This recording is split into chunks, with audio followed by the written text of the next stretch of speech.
Hey Zach Tech Nation, welcome to Attacking Zach, a new series on the channel where you guys ask me questions on my community tab and I answer them in video. We have 5 questions today from 5 awesome people in the community, and I'm gonna go right into it and not waste any time with the first question.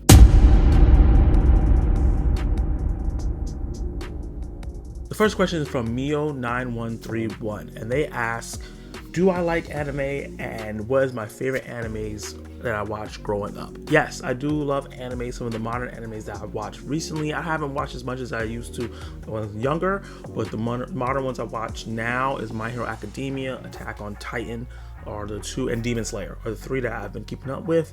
Now that Attack on Titan's done, I need to slide something else in there to fill out the 3 spots that I have that I can handle right now. I definitely want to get back more into anime, but it's just really hard with so much media everywhere.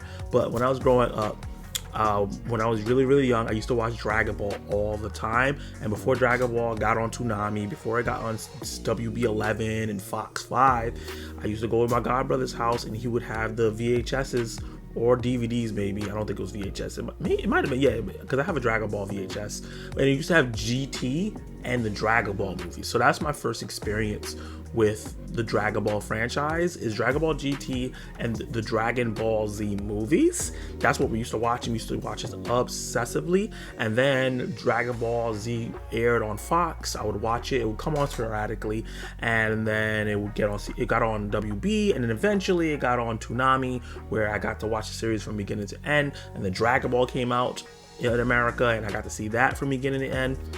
Toonami was a big part of my formative years in terms of anime and watching different type of animation other than just cartoons on Saturday mornings, and that helped as well. You know, watching Saturday morning cartoons like Yu-Gi-Oh and Pokemon introduced me to those kind of anime, so that was really huge. Pokemon and Yu-Gi-Oh, huge part of my life, still a huge part of my life till this day. To this day. And I would say something like Trigun, Sailor Moon, Big O, Mega XLR, Metabots, Beyblade, Mega Daigunder. It's so much. Hamtaro was something that I watched. Blood X Sword. So many different things. I'm trying to think of the different animes that were on Toonami that I love. Obviously Naruto was really big for me after the Dragon Ball Z phase. Naruto was the next one up. Hunter is one of my favorite animes of all time, probably my second favorite anime. Death Note was another one that I really love. Guilty Crown is an underrated one that a lot of people don't talk about. Blue Exorcist is another one that I really enjoyed. And oh man, what's the zombie one? There's a zombie one that I really like. High School of the Dead. That's another one that I really enjoyed because I love anime. I love zombie stuff. So that was great. And there's just so much to name. If it was on Toonami, that's definitely on the list because there was so many on there. Yu Yu Hakusho is another one from Toonami, and I'm excited for the live action show that's coming out soon. But outside of that, after that, it was a phase of me trying to find where anime was, and you know, Naruto was holding it down for a long time. I never got into Bleach or One Piece, and then after that, my love for it has gotten sporadic as I've gotten older, and I hook on to certain ones. My taste for certain writing has changed as I gotten older, so there's certain tropes and things that they do in anime that I don't particularly enjoy anymore as I used to, or like tolerate. So I don't watch everything now because of certain things like that. But yes, anime is still a big part of my life. It has shaped part of my personality and the way I act. And Toonami was such a big deal because it introduced me to so many things outside of just Dragon Ball Z, which I still love.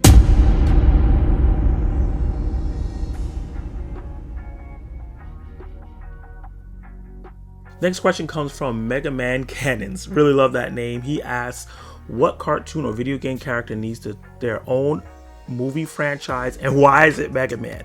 That's a really good question, and I would say definitely Mega Man. He has so much lore, so many different versions. It can grow and grow, have spin-offs. There's so many great things. Now with the success of Sonic and Mario, I think Mega Man is ripe to come in and could be the best out of the 3. So I definitely agree with that.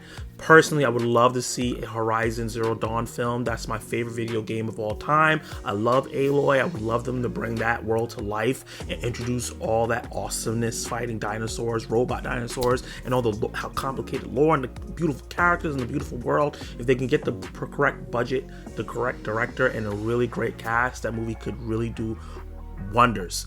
Other characters from cartoons, I think Arcane deserves a movie franchise. I think that's some beautiful animation that could be on the level of Spider-Verse. I know it's relegated to TV right now, but I think there's an opportunity for that franchise to take that leap.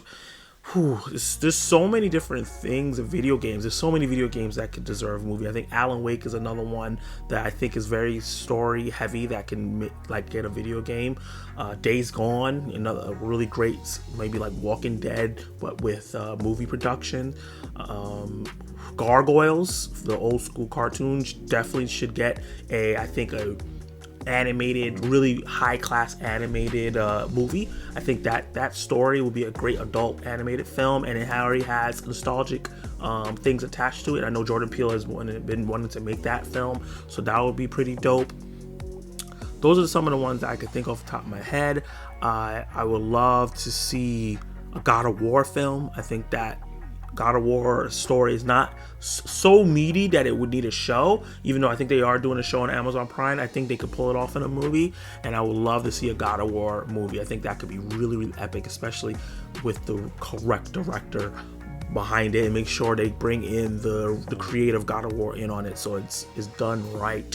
But those are a couple movies, and not movies, but video game characters and cartoon characters that I can think off the top of my head that I think deserve a movie, and they can create a movie franchise, a movie trilogy, or multiple movies with spin-offs. And obviously we need to get Lara Croft back up in the movies. I know they're doing an animated one, but I'm just really shocked that they haven't done a really great movie based on the last trilogy that she had, because those movies are very cinematic. So there's tons of things. Red Dead Redemption is cinematic. So many things just coming to mind right now in terms of video games.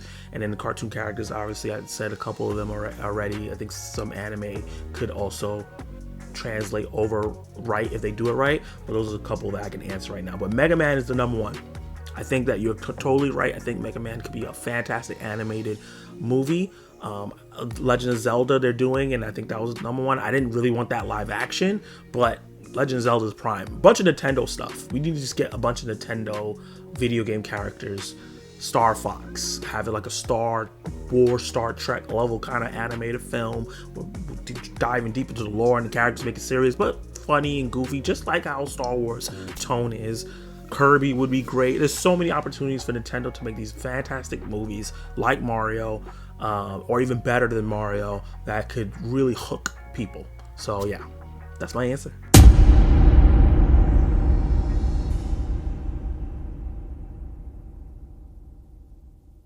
So next question comes from Jin Kazuha GC9TP. So the first half of your name is great because that's from Tekken, and that's the character I always play with.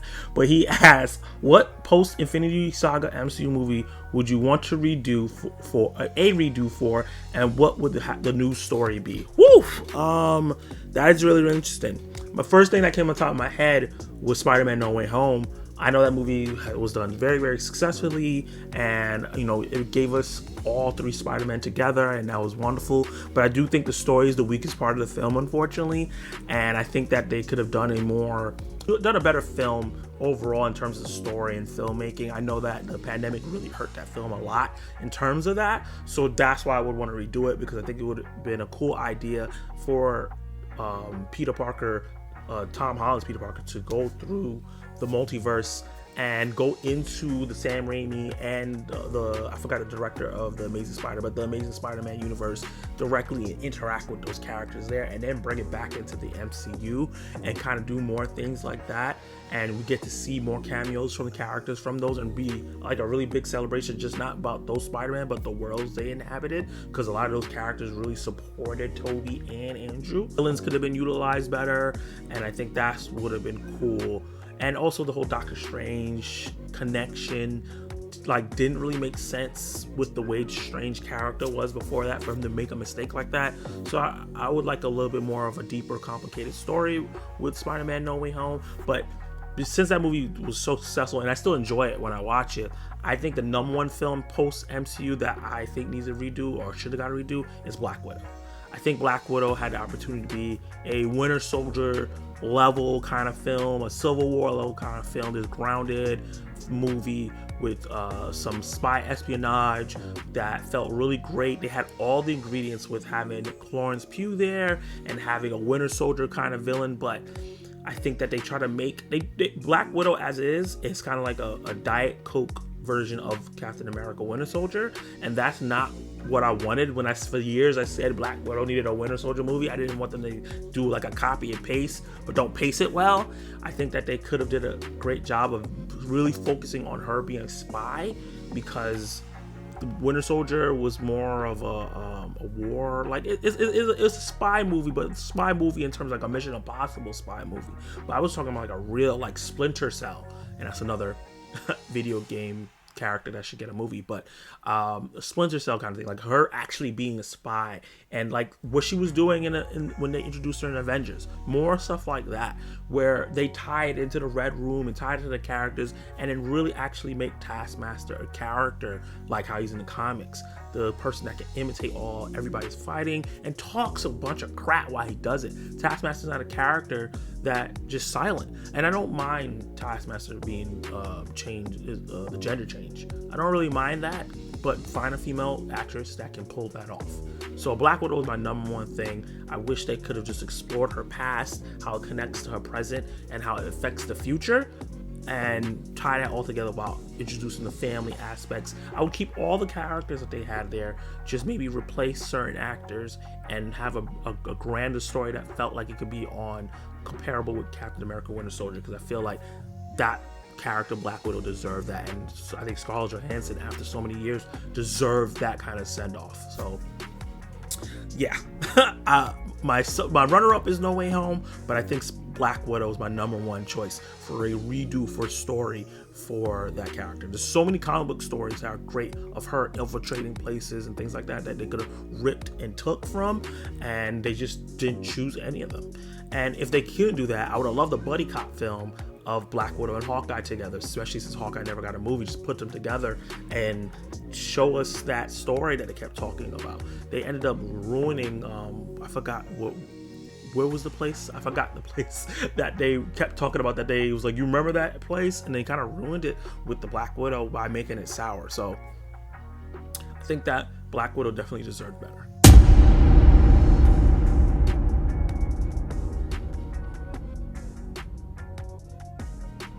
The next question comes from Kenny Sparks, who actually inspired this video and suggested that I do it because he has his own version on his channel called Sparking Conversations. Definitely go check Kenny Sparks out. The link to his videos will be in the description below. And he asked me, what is my movie review writing process? And that's a really great question, Kenny. That has evolved over time. I've been doing this for 2 years now, I think, and it's changed and evolved a lot. I used to just freestyle at first, and I sucked at that, and then I started scripting them like heavily, but I noticed that my personality wasn't really showing because I was so worried about saying each individual word that I wrote down correctly, instead of just like being myself and trying to be talkative and trying to be funny at the same time as much as I possibly can. Obviously, I'm not a comedian, but now it's at a point where I kind of just talk passionately with some bullet points, and it's a good mixture of like having a kind of a script but not being so detailed while also freestyling. I don't think I'm good at just freestyling of a review. Like I freestyle in terms of like live streams, but I don't think I'm good at just like reading off a script on camera specifically. But I think with a combination of just having bullet points and then maybe having certain things that I feel like I need to mention in the review, that helps. The number one thing I do from start to finish is, as soon as I finish watching a movie, I think about what I liked, because I always want to showcase the positivity in a movie, because that's how I am. And I think about what I didn't like and what narrative I could build around that. When I'm making my intro hook, what I'm going to put on the thumbnail, these are the things I think about first. What my thumbnail is going to be, what my title is going to be, and how that builds the narrative and start the narrative for the video. So when you start the thing, I start with that, and I build the narrative leading into the verdict. That's kind of where my head goes, and I'm not perfect. It's not exactly where I want it to be, but I feel like my last couple of videos, I've gotten closer to where I want to be in terms of building that narrative, and feels like I'm telling you a story and taking you along for a ride and connecting the dots along. And I think that it's growing, it's evolving, and I'm becoming more of the reviewer that I would love to see on YouTube. So that's kind of my process. I think about the movie, I think about the characters that I really enjoy, the themes are really big for me, if there's any, and the outstanding performances and technical parts, and where do those places take in terms of my narrative that I can build about this film that I'm reviewing, and where it's going to end. What's my final statement on the movie, and what grade I'm going to give it. That's always hard. It's like, do I absolutely love this film? Is this a film that I like but it is great but I just don't love it? It's just that balance act. So most of the time when you see a movie I get like a B, that might be a movie that I like, this is a great movie. Most people might end up loving this. Maybe I didn't love this, but I do see that it's really well made. Probably a B. If it's a B plus, it's probably a movie that is great, really well made, but I actually loved. And A is like, I love these films. So that's just a little bit of behind the scenes of my writing process, and hopefully that answers your question.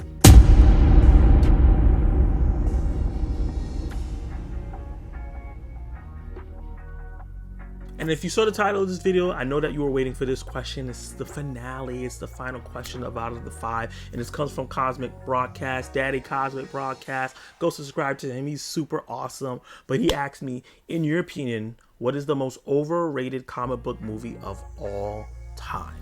And this is about to be a super hot take, and I'm probably going to get a lot of hate for this. I might get some unsubs, and I hope not. Don't unsub for me. But I do think that The Dark Knight is a tad overrated. Wait, before you click off the video, let me explain. Just let me make my point in case you may not agree even afterwards, but hear what I have to say. Boo this man! When I watch comic book movies, I'm watching it for it to feel like the characters that I know and love from either the animation that I grew up on or the comic books I read. And I feel like Nolan does not like or care about the animation or the characters from the comic books. He had a story he wanted to tell, and the best way to get that story off the ground was to mask it in a Batman-like costume. And that's what I feel like the Dark Knight trilogy is. I still love these movies. So even though I feel like they are overrated, doesn't mean that I don't love them, but people say these are the greatest comic book movies of all time, and I do not agree at all. I do not think they're the greatest comic book movies of all time because they are not comic booky that much. I think that I love Christian Bale. He's one of my favorite actors of all time, but I don't think he's that great of a Bruce Wayne or a Batman. I feel like he started off pretty decent at Batman Begins, but he got pretty goofy with the voice and everything. That's why it's such a meme in the second one. And then he dumbed down the character so much in terms of like making it so realism and making him like a regular detective that he wasn't this top tier fighter. I don't really believe that he was this really awesome fighter that Batman usually is, the peak of human condition. Didn't see that in that movie at all. The suit was so constricting and it looked weird. I just didn't take the voice seriously, and he didn't seem like a fantastic detective. And that's like the number one thing for Batman. His comics are called Detective Comics for a reason. He's supposed to be one of the greatest detectives of all time of any form of fiction. And I didn't get that from the Dark Knight trilogy at all. I do like Christian Bale overall in the movie, but I don't think he has the best performance as Batman or as Bruce Wayne at all. And then I always think that Batman needs to be one of the most interesting things in his films. And I think that other than Batman Begins, when you think about The Dark Knight and then Dark Knight Rises, the villains are the most interesting things in his films. Heath Ledger as the Joker. That if he didn't give this phenomenal performance, the movie just doesn't get elevated to where it is. Even the guy who played Two-Face, does such a great job and steals spotlight from Batman, and makes, for me, Batman not that interesting of a character in his own film. And in Dark Knight Rises, Tom Hardy's Bane just completely steals the show. So his lack of wanting to have like the comic booky lore, and him not wanting him to have a Robin, a proper one at least, and the fight choreography not being awesome to me. Like when I think about the Dark Knight trilogy and think about the Dark Knight specifically, I don't have a memory of a great fight. And I think that that's part of, you know, Batman as a character having great fighting sequences, especially when he's going against top tier people. So I do love the Dark Knight trilogy. I think that they definitely helped cinema a lot. We wouldn't be where we are without it, but it also hurt it at the same time because people are like comparing the all comic book movies to that now, and it's just like that's not the standard I want comic book movies to be held to. I want to be taken seriously, but I still want them to be comic booky. So that's why I think that The Dark Knight may be the most overrated comic book movie of all time, because I think that it's a great film. It's a standard of a film. It's a film that I love, but I don't think it's the top tier, top of the line comic book film for me personally. Whew, okay, I got that off my chest. Please don't unsubscribe. I know people love that film. Don't hate me. Hopefully I explained it enough to you that you get how I felt. I own all 3 films. I own The Dark Knight. I want to get those upgraded to 4K. I need to rewatch them, maybe do watch-alongs. But yeah, that's kind of just how I feel about those films, and I've been feeling about it for a long time. So when Cosmic Broadcast asked me this question, I knew exactly what my answer was going to be. If it's not The Dark Knight, it's probably gonna be Thor Ragnarok. I think that's another one that's kind of overrated and people love and I don't love, but Dark Knight felt more appropriate because it's such a bigger movie. But yeah, guys, this was really fun. I really enjoyed doing this a lot and just be able to talk to you guys directly and answer your questions. If you like this, obviously hit the like button. If you want to ask me questions, ask me questions at the end of this video here. Just drop questions here and I'll put them in the next episode of this, of Attacking Zach, and I'll get those out. I'll try to do it depending on how many questions I get. This might be a bi-weekly thing, it might be once a month, and more might be every week depending if I get a flood of questions. So if you're not a subscriber, attack that subscribe button so you can join the Zach Attack Nation. Ask me questions, watch my live streams, watch my reviews, watch my throwback reviews, my trailer reactions. We have so much good fun. Every Tuesday I have a live stream where I talk about the biggest news on entertainment. We have a lot of fun on this channel. It's a channel not made just for me, for the community, and it'll be great for you to join. And make sure you hit that notification bell so you can be notified of all those things. And you can watch more content right now.